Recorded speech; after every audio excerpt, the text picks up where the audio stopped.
All right, hey guys, welcome in today. Got a brand new project for you guys that I'm excited about because I get to do some printing, and printing is one of the things I really like doing, and we don't get to do it too much in art class, but it's a fun thing with a couple different materials. So the first material, the main material that we're printing with is block printing ink, which is similar to like acrylic paint, but I guess it's a little bit more runny.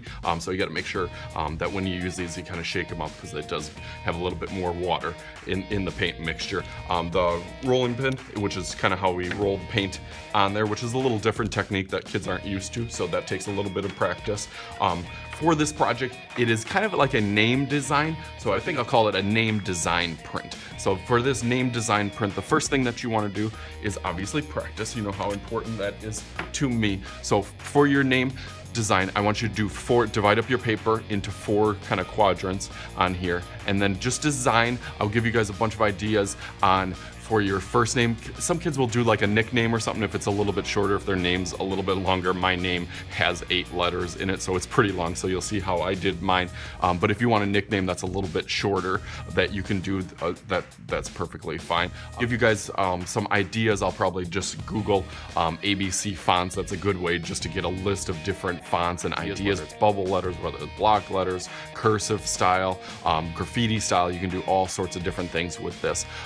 So in each one, try to do a different font or different style for your name or nickname, like I said. So I did kind of like a graffiti style. Like I said, my name's a little bit longer, so I kind of scrunched it together. I like that style because it kind of compresses the name a little bit close together. Try to keep yours. This is one of the few ones that I tell you guys not to get too detailed in. Not only just to simplify things a little bit, but because when you're doing yours on the foam and you're imprinting your letters onto there, it's gonna be hard to get some of those details. So the foam that we use is a little bit different, and no, we're not eating our artwork. I just use these trays because I get these trays donated. So when you do your text on here, you'll have to actually print onto the foam.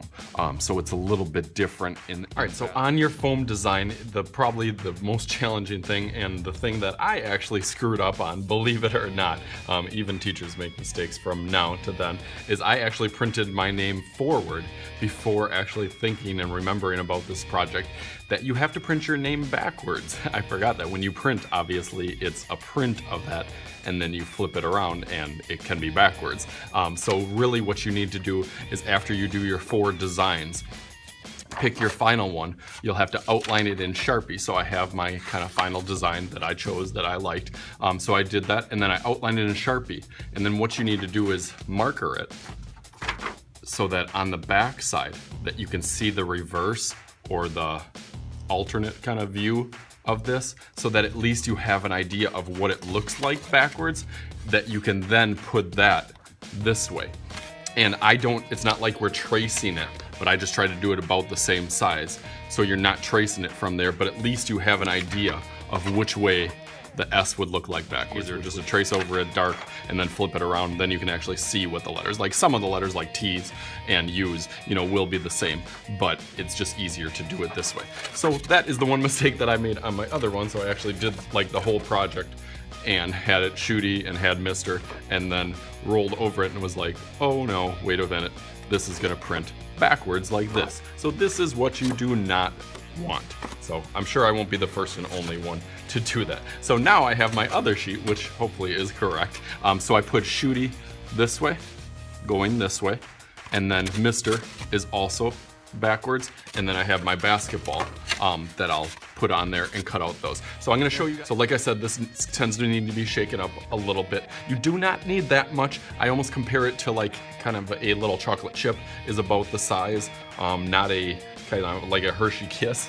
Let's try not to keep it that size. So just about a chocolate chip size on there, so not much at all. And then your roller will actually be rolled right over that. You'll have it on here, just kind of smooth it out a little. It'll be kind of gloppy, so you kind of smooth it out.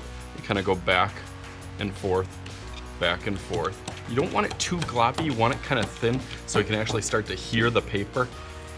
And you can kind of start to hear the paper like it's stretched out on the paper, that it's not so like super wet on there. So when you put it on your actual cutout piece that it'll spread out their print on there. So you want to do it nice and even. Try to get every little part of it to the edge of it, kind of spread out your paint. You can go up and down, side to side, works the best. Try to get all the little edges.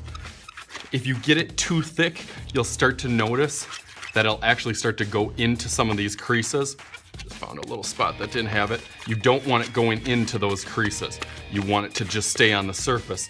If it does accidentally go into one of those, you can take a pencil and kind of pick it out. But my design looks pretty good. So now I'm gonna print it on my design. Let me scooch this over here and then kind of have a plan about where you're gonna put them. So I'm gonna start in this corner. And then you don't want to just press down like this, you want to kind of smooth it out. I kind of take 2 fingers and kind of smooth it out from top to bottom, side to side, edge to edge, try to get all those creases. It does not have to be perfect. Sometimes it's easier to kind of practice it first, but some of these turn out really, really cool. So let's see how that I did onto there. So perfect. So this is how you do every little part. So every part that you cut out, like I said, I had my mister and my basketball. I think I'm gonna do my design in the corners and then have the basketball kind of as a border in between those. All right, so I'll show you a couple cool designs and ideas from last year's class. I think a lot of them turned out really good, considering it was really a lot of their first time actually printing and doing a hand kind of drawn design. Remember that it's backwards, so you're really drawing backwards, so that's not a natural thing. So I thought a lot of them turned out well. So that is this project. It is really a fun project and a cool thing for printing, just to get that printing experience for you, which is definitely different than anything that we've done so far.